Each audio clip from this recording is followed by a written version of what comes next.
What's going on, everyone? So today we are going to talk about how to take effective notes that transcend time. This is applicable to medicine, business, pre-med, any subject you think of that you take notes in. I'm going to teach you today how to take those notes effectively and in a way that actually allows you to make the most bang for your buck. Let's do it.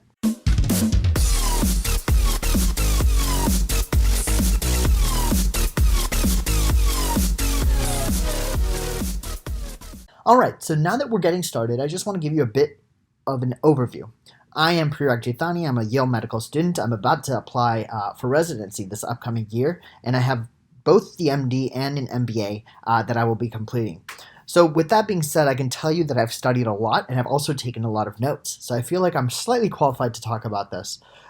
So the 3 steps that I'm going to take you through today are how to take notes, first of all, right? This is going to obviously rely on you having taken some notes, whether those are written or even on an iPad, at some point when you watched a lecture or whatever it was that you were trying to learn. Then I'm going to actually walk you through the second step, which is utilizing those notes to create some form of review. And today I'm going to be using Anki, but most of the time people can also use other aspects of creating like virtual flashcards such as Quizlet and Anki. I'm going to be using Anki, so if you don't already know how to do that, feel free to download it. It's a totally free thing. It's linked in the description, and I'm also going to link a video right up there that shows you how to use Anki if you don't know how to use it.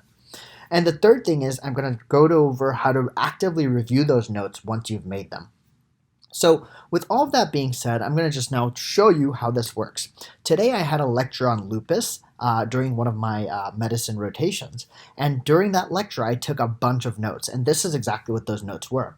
I didn't obviously have time to be taking notes on an iPad because I was very constrained. I was seeing patients, I was doing this lecture on the side, so I just wrote things down as I heard them and as I kind of absorbed them. But as you know, notes like this, people may think, oh my god, this is like half the battle. It's actually not even close. It's not even 5% of the battle. The most important part about notes like this is that you have to come home and review them. So even though this is step 1, this is the first step of passively getting information into your head, if you genuinely want to learn material, which is true in any field, you have to come home and translate these notes into a form of review. And the way I usually do this is I take these notes and I convert them into flashcards. And now I'm going to show you how I do that using an Anki interface, but you could easily do this using Quizlet. But I'm now going to just show you how I do it using Anki. So let's do that. I open up Anki, and you'll see I use Anki to study stuff all the time, including things on Coursera, just fun courses. But right now I'm doing a lupus lecture. So I'm going to go to my sub-I, I'm on week 4, and within week 4 I want to create a specific section for the lupus lecture. So within week 4 you'll see I write lupus lecture, and I go ahead and create a separate deck. Once I have that deck, I know that I can create all my cards within this deck, so it'll be nice and organized.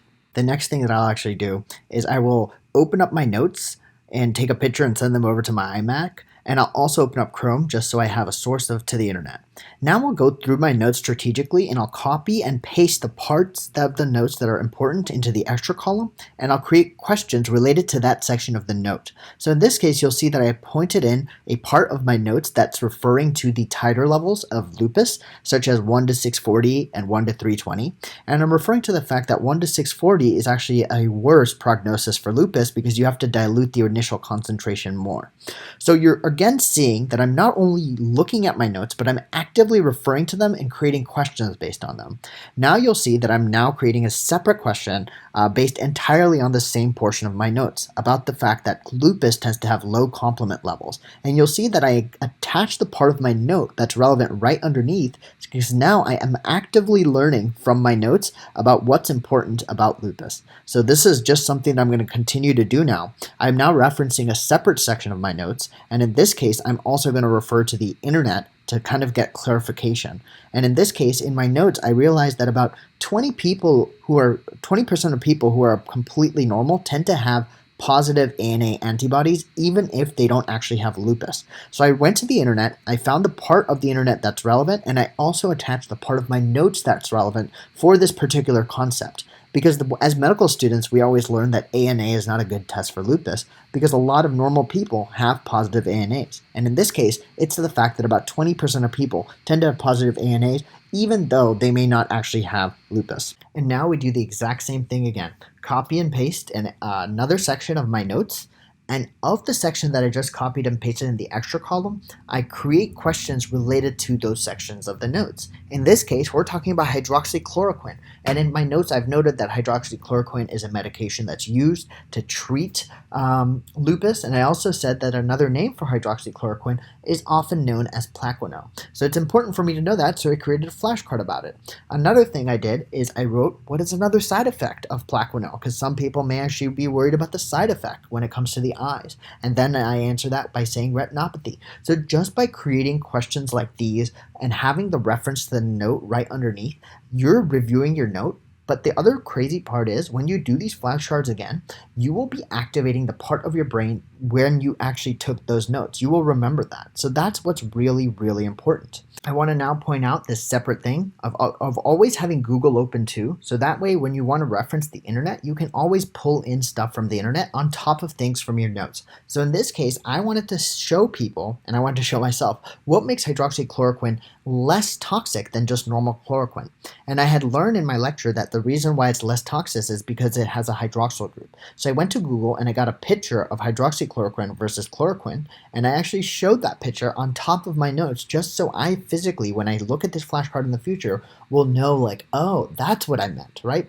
So that's the synergistic part about taking notes and reviewing them. When you review them, it's important to also go onto the internet to find things that substantiate your notes so that you have multiple sources.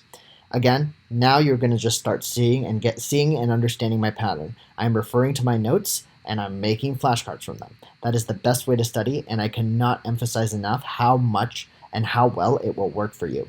If you take a picture of your notes, upload it to your computer, and then use those notes to create flashcards. I now want to end by showing you one last example of using Google. So you'll see that in my notes, I took this circle and I knew that this is something I was going to need to go back to. So I Googled those conditions because I knew that they were very important for diagnosing. And just by Googling them, I found them. And now I quite literally use these conditions to make more flashcards. So again, note how the notes are synergistic with the internet. If you have something in your notes that you realize is probably better explained on the internet, make a note of it, reference them, and go to the internet. And once you do that, you'll be able to make even better flashcards, get the concepts down, and be able to be a stellar medical student. So again, here I used the synergy between my notes and the internet, and was able to create a fantastic flashcard. And I'm going to continue doing this, and the whole point of this is that this is actually step 2 of the entire process, which is you've made your notes, that's great. Now you need to review them. You need to physically put them into the Anki database or whatever flashcard database it is that you're using, because now you'll be able to transform this, a thing that was initially just a random piece of paper, to something that's digital on the cloud that you can refer to for the rest of eternity. And that is a huge, huge, huge gain to your society. And also now, if you happen to have a patient with lupus 10 years down the road, guess what? You have an entire lecture that you initially may have forgotten if you hadn't transferred it, but now that you actually created flashcards for it, you actually have it right there in your flashcards that you can reference. So just one of the biggest things I encourage doing. And now I'm going to transition over to showing you the third step, which is now actively reviewing these flashcards that you made that will really entice you to get this lecture into your head and out of this piece of paper. Let's do that. You may remember that step 3 was to actively recall. And now the good part is every day when I come home, I actually review all the relevant cards from my sub-I just because it's important for me to, show people I actually got something out of the things that I've been going to. So in this case, here are all the new flashcards I made from the lupus lecture. And now the whole point is to go back to these cards and actually do them. You'll remember I actually made these flashcards, so I actually know the answers, and so I quite literally go through them now. And the beauty is, let's say 6 years down the road, I happen to come across a lupus patient. The good part is I can literally go to my browse function. So now if I just search like lupus, and then I search something like ANA sensitive, you'll see that I probably can run across, oh, there it is. There's the exact card I made, and now it's right here in my database for me to refer to. It almost makes me feel like I'm genius for doing this, but it's actually a very simple thing, and I encourage all of you to do it. So with that being said, I hope you guys enjoyed this video. If you did, drop a like, comment, share, and subscribe, and I'll see you in the next one. Peace.